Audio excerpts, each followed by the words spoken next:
Hi, you're watching DNA Today, a multi-award-winning genetics podcast where we explore everything to do with genetics, from CRISPR to rare diseases to new research.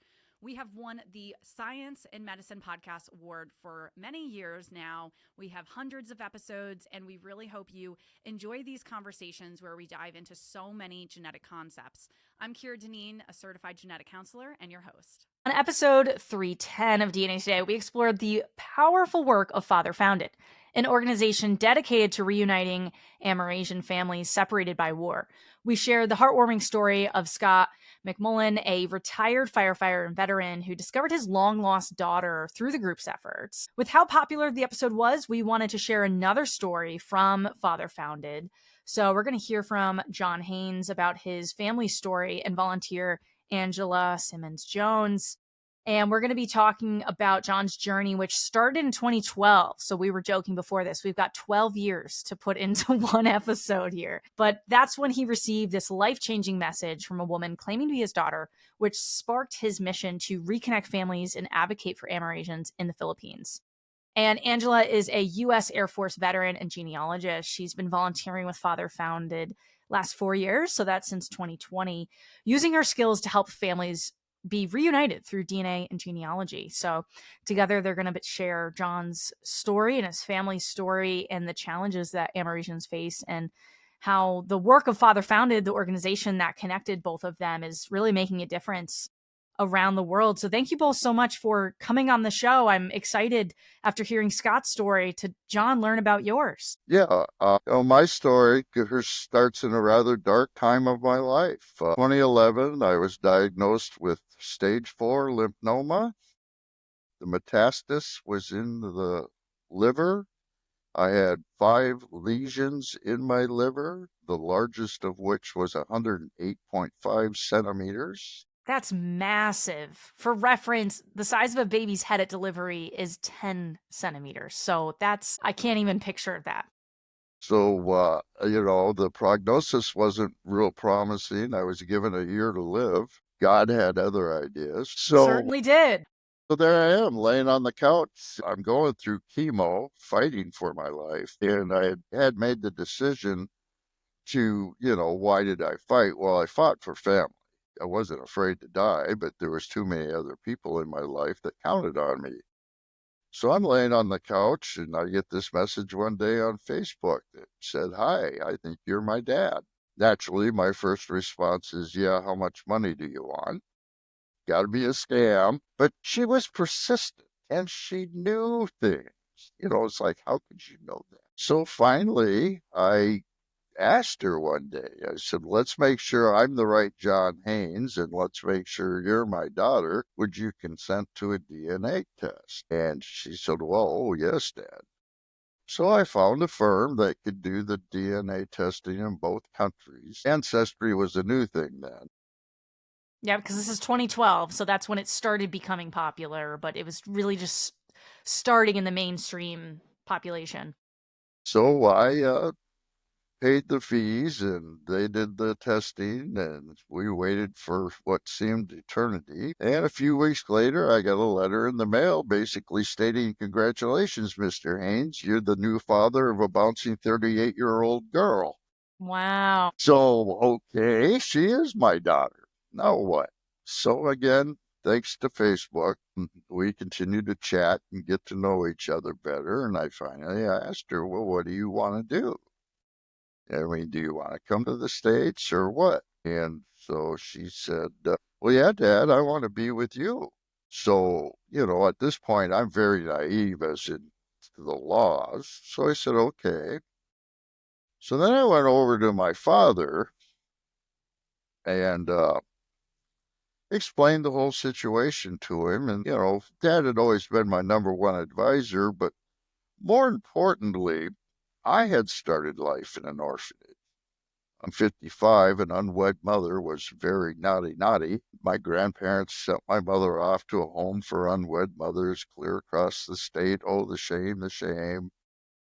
And then my father, after I was born, I was still in the orphanage, but my parents got back together and decided to reconcile. So back in 55, they were able to amend the birth certificate. And so I grew up with both biological parents. Wow. But I mean, that's a pretty wild origin story for yourself. Usually you don't hear if someone started their life in an orphanage to then have their biological parents get back together and be able to take that child back in and raise them. I mean, that's remarkable in itself. so, yeah. So, I knew Dad would have some unique perspective on it. And so I explained the whole story to him. And he listened very carefully. And what do you want to do? I said, well, I suppose bring her back to the States. Dad just immediately went, stop. Hold on, let's think this through. His exact words is, son, you're getting really ready to pull a real tough row here. And you're going to need to know why you're doing this. So I want you to go home and think on this for a couple of days. I mean, are you feeling compelled by Western ethos or exactly why do you want to do this? So I did. I went home and I thought long and hard about it. A couple of days later, drove back over to the farm and walked in the door. And, well, gee, Pop, I got your answer. He kind of looked at me and he said, so what's the answer? And I said, Pop, only a fool would walk away from even a chance at love. Isn't love the common denominator? We all want to give love and we all want to be loved. I'm not going to be a fool here.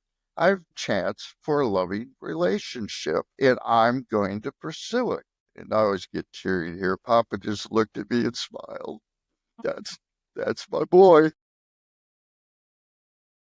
That is so powerful. And before we started recording, you did share that he has passed. So I can't imagine just reliving such a monumental part of your life and that your father was able to have a role in you processing finding this new biological daughter. I mean, that is just so powerful and what a beautiful way to look at it of this is another family member that can be part of my life.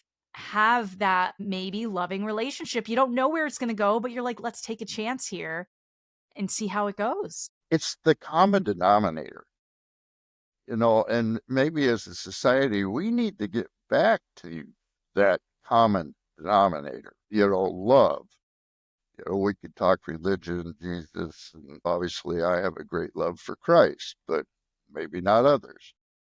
So, but anyway, with that said, I was quite naive at the time. So I grabbed a pocket full of money and find the best immigration attorney I can find in the state of Wisconsin. And I drive down to Madison, Wisconsin and pay the retainer. She takes all the data and we set an appointment for the following week. And I go back down to Madison the next week. And that's when the balloon got burst.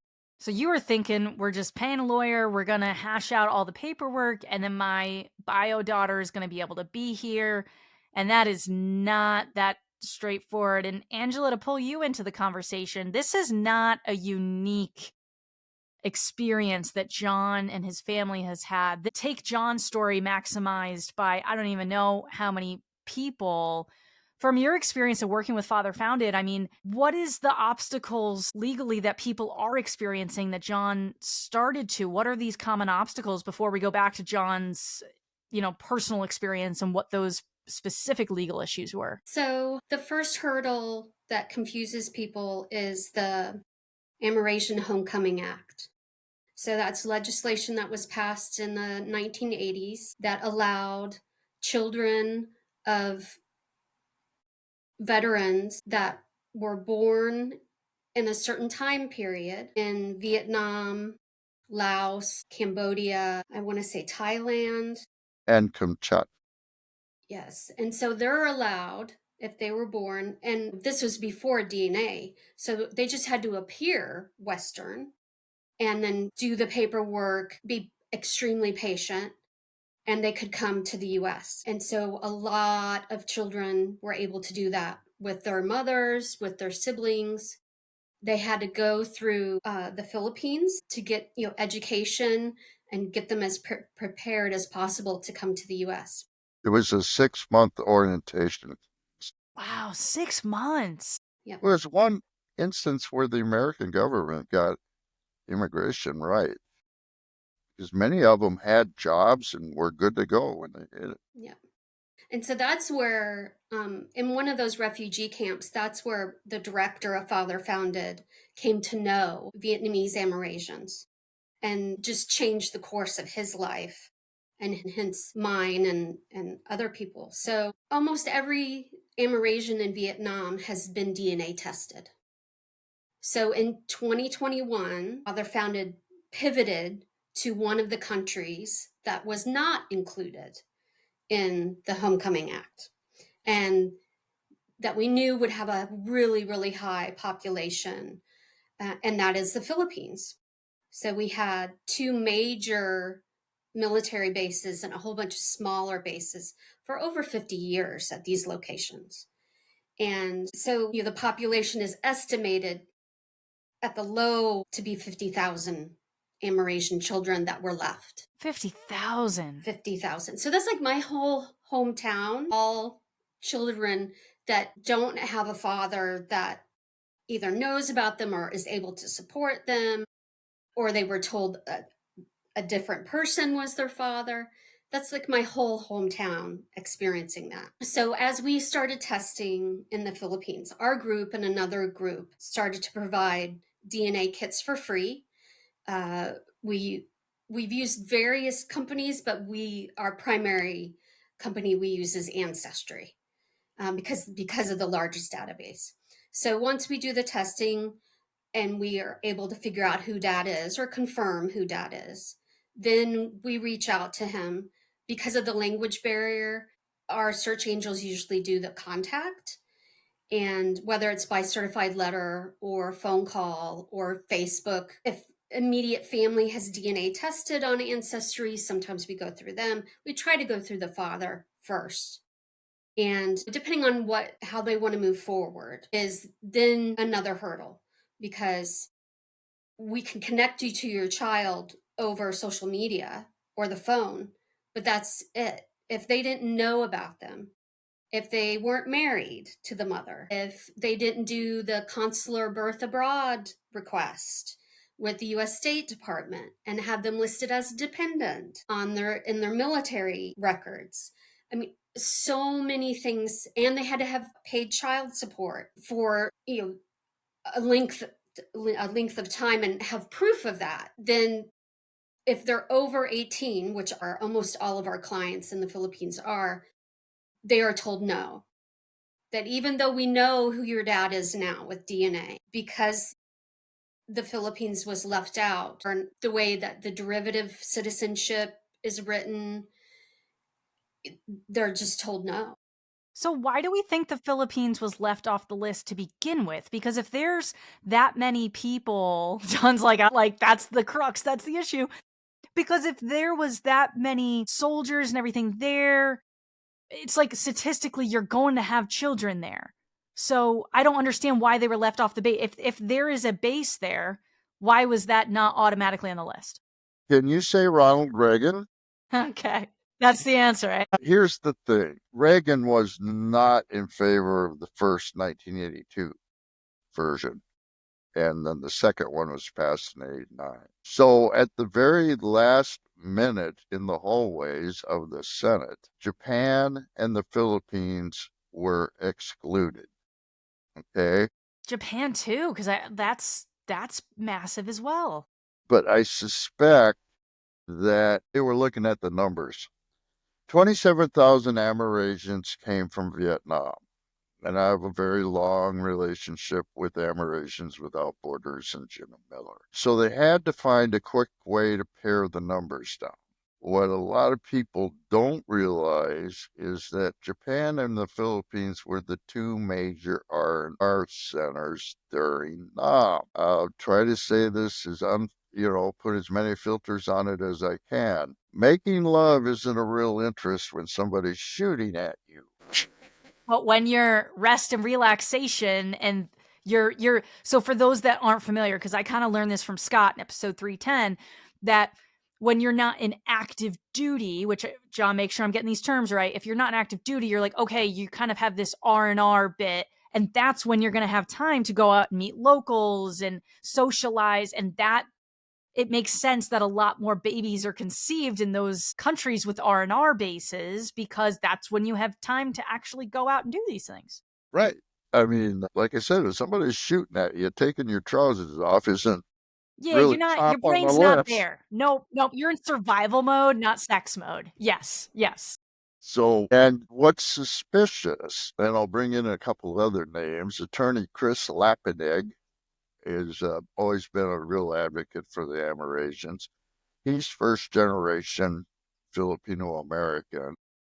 And he actually was able to contact somebody that clerked for one of the senators through that period. But what's always been suspicious is the reason that the Philippines and Japan was excluded was not recorded in the Congressional Library, which it should have been. So oversight. Someone was hiding that part, it sounds Somebody like. was deliberately burying that story. Interesting. So what can we do at this point? Because a lot of these people, as Angela, I think, was saying, are over 18 and are just being discovered now-ish, or in the last 10 years, that they have their bio dad is American. So what can we do now on the legislation and advocacy side so that people can actually either immigrate and come to the United States? Because to me, they should have that right because they're half American. So what do we need to do? It's American blood. They're Americans by birth. So, boy, you want to get into the codes. First thing we looked at, include the Philippines and Japan into the Amerasian. But the problem with that was that the Amerasians from Vietnam were on an R1 status, which meant they got financial support from the U.S. government. Try to get that one through Congress. All of a sudden, we just put a big price tag on that. Two, waive the age requirement. Because all of these kids are not kids anymore. Right. If you look at the years of when people were there, that's over 20 years ago, for the most part. We pulled out 92, that's 2024. Code says that they have to claim their citizenship before their 18th birthday. So, waive the age requirement. The approach that I ended up taking with Congressman Kind and some of the other sponsors, Adam Schiff, Hakeem Jeffries, and I have formed a rather unique relationship, was a laser-focused bill that would allow the father, based simply on DNA, father has to pay the DNA, the father has to pay all transportation costs, and the father has to sign a 2-year fiduciary guarantee that he will What is a fiduciary guarantee? Like, I'm going to sponsor this person to live in the U.S. for the first 2 years? I will financially be responsible for this person for the first 2 years they're in the U.S. So it puts a lot of the responsibility on the biological father, but in these situations, you would think the biological father is the one kind of advocating, I'm trying to bring my bio kid in. Right. You got to remember that in the draft meeting, we had U.S. Senator Tammy Baldwin's staff, we had Congressman Ron Kind's staff, and we had Senator Ron Johnson's staff. And Ron definitely brought the conservative view.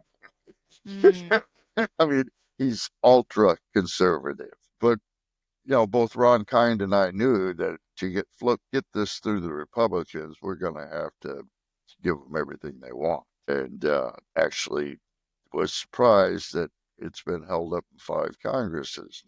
You say immigration reform to one of the parties, you might as well try to, excuse my language, hand them a used prophylactic.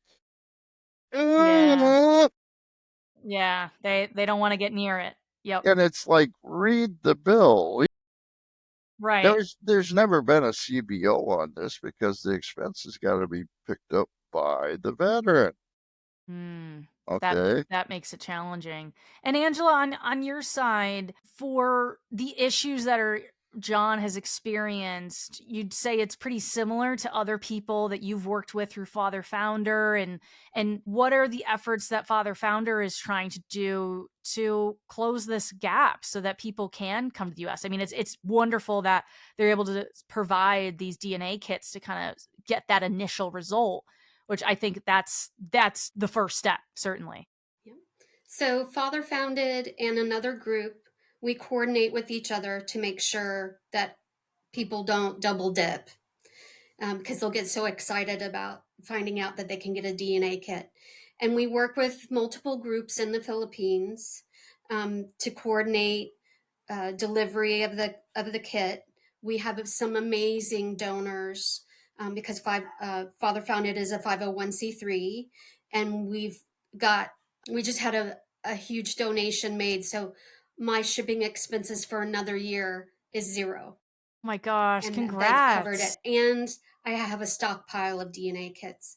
So once we get a name, we get them on the list, get a kit to them as fast as possible, get those results. And then once we find the dads, you provide them with as much information and refer them to John as quickly. So they don't try to have immigration applications done and lose their money that way. So we let them know this is what the hurdles that we're facing, and give just them a support workflow, them. right? So that they're not Yes. just wasting their time and money with lawyers that it's going to be a dead end. Yeah.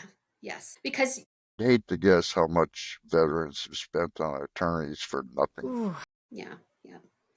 Because 1 hour is so expensive. So Right. yeah.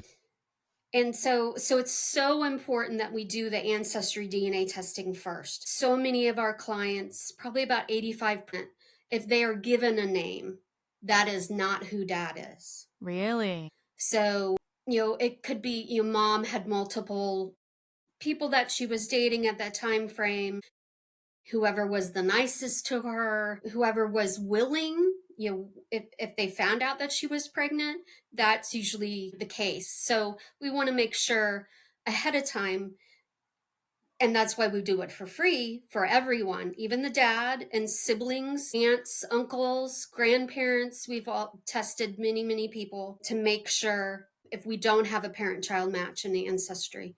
So we want to make sure that we have the right person. And in the future, if we do get the legislation passed, it'll be a speedy process for them to AABB DNA test that immigration accepts. Because And immigration doesn't we're not going to accept. have all these false dads that are finding out for the first time that they're not really dad. So we do that first. And so the step one is doing like a direct consumer that you could just Yes. buy. Great. And the AABB that you're talking about, that is legally standing. So you can Yes. actually bring that to court. Yes. And it's a huge price difference. I would Well, think so. The ancestry, which I can, I only buy them when they're on sale, and the AABB test. And then they also have to do, a certain amount of records are going to have to be grabbed: birth certificates, death certificates, proof that the dad was a U.S. citizen. So we have all that, their military record, all that ready, and at the same time, we're building a group of constituents. Right now we have 37 states that we have family members that are willing to contact their congresspeople. That's so important. Advocate. To provide that support. So we're building a mountain slowly of people that are like, I want my child or my sister or my niece or my nephew or my grandchild to be able to come to the States. And we ask the whole family, if there are multiple family members in different states, we want them on board as well. One of the amazing things that, as John learned, not every dad is still alive. So it's been added to the Homecoming Act, the Uniting Families Act, that half siblings be allowed to test as long as they have the same dad and they have a birth certificate that has dad's name on it. Right. It's not just the fathers wanting to bring these bio relatives in. It's someone found out, wow, I have a half sibling in the Philippines. I would like them to be able to live here and also to have a relationship with them too. Yeah. Well, or you're missing a big point here in the veterans picture. And I had What's that? one of my first cases. My brother died of Agent Orange. This is my last piece of my brother. Our family has given this country so much. Why can't I have my nephew, my niece? Yeah. I gave you my sibling. How much more does one family have to give? That's powerful when you phrase it that way. It really is. I mean, And you share around the same amount of DNA with your half sibling as you do your aunts and uncles. So that's where we might have to tweak the next time we're able to submit legislation. We might have to change the wording just a tiny bit to open that to even more Or a relatives. percentage, if you share X percent of DNA, something along those lines, because it gets complicated if you've got like my grandfather's an identical twin. That right. it's like that creates a lot more people that are more closely genetically related. My dad's cousins are technically his half siblings, right? Genetically, there's a lot of aspects to it. I had a case where it was the grandmother that had lost to the son, KIA. You could see why this woman wants this child. She's like, that's my grandkid. Right. And, Yeah. I gave you my son. How much more do I have to give? Right. I Yeah. mean, and they just don't understand. Why can our, one lady said, how can our government be so heartless? And John, in your story, because we started your story and then we're Yeah, really right. talking about all this legislation, advocacy that is so important. But as we start wrapping up, tell me about how it went and how it's going, because it's still, you're still writing your story, as we were saying. How have you been able to connect with your bio daughter? Well, Jeanette and I talk frequently on Messenger, Facebook. Okay. Thank God for Facebook. A lot of people don't realize that, Facebook opened the world up to a lot of third world countries. It really has. It really has. So, my daughter and I have a very, very active relationship. In fact, I got to send her some more money today. Yeah. It's Christmas. Hey, Sure. Dad. But, it's really difficult. Kim Lipford, the Lipford family out in North Carolina. Like Kim said, it's so hard when you're watching your family members struggle and you're not there. You can't do anything for them. And And so, because of this legislation, have you not been able to meet in person? Everything's been virtual so far. How has that gone? no, I flew over. Okay, you've flown to the Philippines.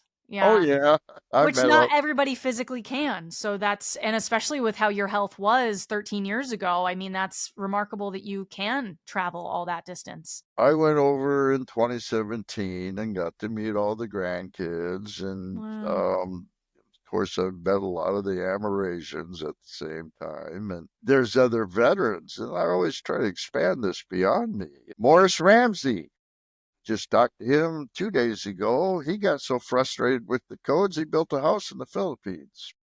Wow. Dave Yeah, even Cornelius, he got so fed up. He was a double dipper, U.S. Postal Service and retired military. He said, watch this. Move to the Philippines. If they're not going to let me bring my family to America, then I'm going to go be with my family.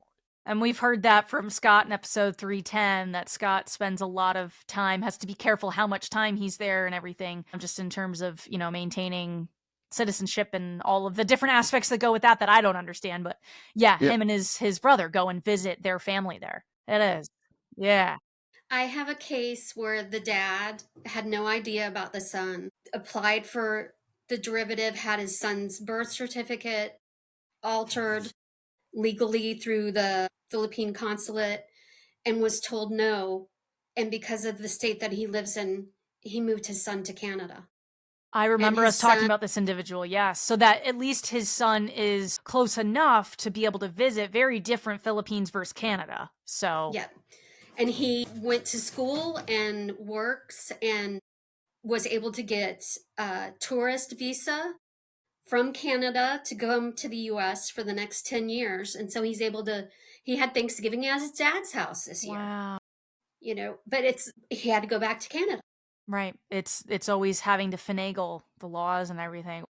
Well, and the visitor visa thing, that gets interesting. If my daughter wanted, I wanted to put up the money, come to the U.S. on a visitor's visa, right? If in the interview in Manila at the embassy, they find out that the person applying for the visa has a veteran father, it's an automatic denial. Really? You'll have a place of refuge. I see. So they're worried that people just won't come back. They'll use it as their way in. What will compel you to return? Mm. So the veteran father actually becomes a strike against them. Can't win. You can't win. So we need to continue advocating for people in the Philippines and Japan to be added to the Homecoming Act. We have found a way around that. And Sergeant Major Chad Southard, and I was in on that one.